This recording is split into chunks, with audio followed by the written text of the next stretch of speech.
We couldn't see a comment like this and not look into AI art.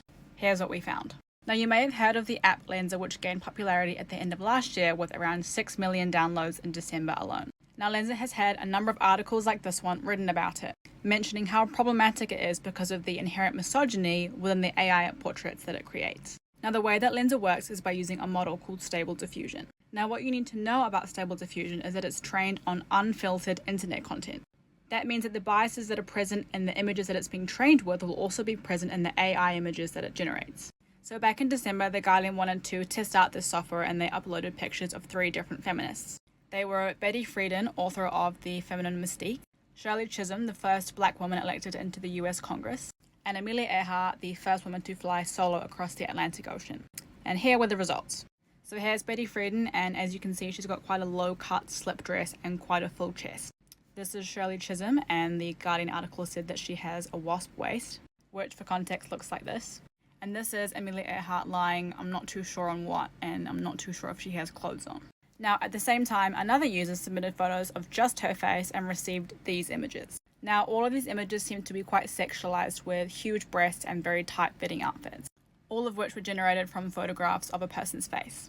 Now, of course, for research purposes, I had to try it out myself. Now, I did it twice and I got some really interesting results. So the first time I used a whole bunch of photos of myself varying from the ages of 14 to 23. This is because anybody over the age of 13 can use the app, and I figured I should use some images to reflect the user experience of people this age.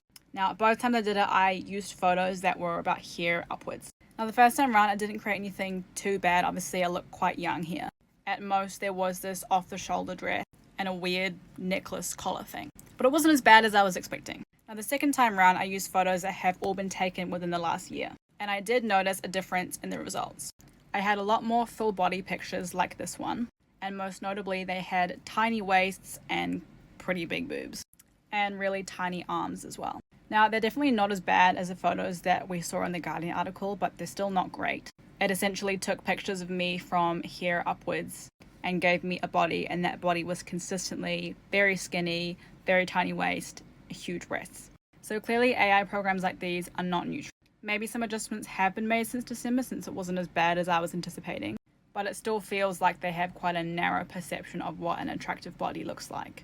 And this is because Lensa's model Stable Diffusion is learning from human-made, unfiltered, and inherently biased data, and then packaging up all of that information into images like these.